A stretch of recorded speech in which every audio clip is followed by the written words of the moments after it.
پیارے آقا صلی اللہ تعالیٰ علیہ وسلم کا شب براءت میں صرف زندگی میں ایک بار قبرستان جانا ثابت ہے، تو پھر ہم ہر سال ہی شب برات کو قبرستان کیوں جاتے ہیں؟ اس حوالے سے رہنما ارشاد فرما دیں۔ اول تو یہ سوال کیا جائے گا کہ یہ کہاں سے معلوم ہوا کہ نبی پاک صلی اللہ تعالیٰ علیہ وآلہ وسلم زندگی میں ایک ہی مرتبہ شب براءت کے اندر یعنی شعبان کی 15ویں شب میں قبرستان گئے، اس کے علاوہ آپ کبھی تشریف لے کر نہیں گئے؟ ذکر ایک مرتبہ ہوا ہے کہ حضرت سیدہ عائشہ رضی اللہ تعالیٰ عنہا کے گھر نبی پاک صلی اللہ علیہ وسلم تشریف فرما تھے، اور رات میں جب ان کی آنکھ کھلی اور وہ نبی پاک صلی اللہ تعالیٰ علیہ وآلہ وسلم کو دیکھنے کے لیے نکلی تو نبی پاک صلی اللہ علیہ وسلم قبرستان کے اندر بقیع کے اندر تشریف فرما تھے۔ تو اس سے یہ تو لازم نہیں آتا کہ نبی پاک صلی اللہ علیہ وسلم اس کے علاوہ کسی شعبان کی کسی اور 15ویں رات کو آپ کبھی قبرستان کے اندر تشریف لے کر نہ گئے ہوں، ایسا تو کہیں نہیں ہے۔ اول تو اس کی دلیل ضروری ہے۔ دوسری بات یہ ہے کہ نبی پاک صلی اللہ تعالیٰ علیہ وآلہ وسلم نے قبروں کی زیارت کا حکم دیا، فرمایا کنت نہیتکم عن زیارت القبور فزوروها، کہ میں نے تمہیں قبروں کی زیارت سے منع کیا تھا لیکن اب تم ان کی زیارت کیا کرو۔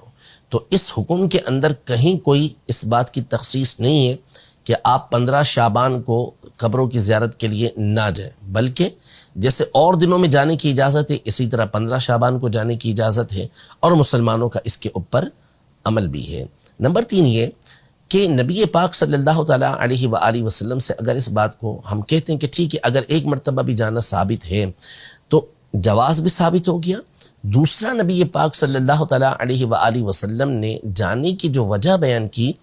وہ اس رات میں اللہ پاک کی طرف سے ہونے والی جو انعامات کی بارش ہے، اس کے اندر جو مغفرت ہوتی ہے اسے بیان کیا۔ تو کیا وہ صرف اسی 15ویں شعبان کی رات کو تھی، اور شعبان کی 15ویں راتوں کو بھی اسی طرح بخشش و مغفرت کی بشارتیں موجود ہوتی ہیں؟ جب موجود ہوتی ہیں تو اسی علت کے پیش نظر قبرستان جانے کے اندر کوئی حرج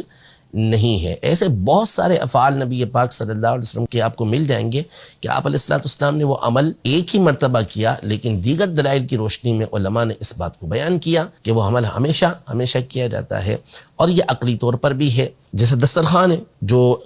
عیسائیوں کے اوپر عیسیٰ علیہ السلام کے ماننے والوں پر نازل ہوا، ایک ہی مرتبہ یہ دسترخوان نازل ہوا، لیکن حضرت عیسیٰ علیہ السلام نے فرمایا کہ تکون لنا عید للاولین وآخرین، کہ یہ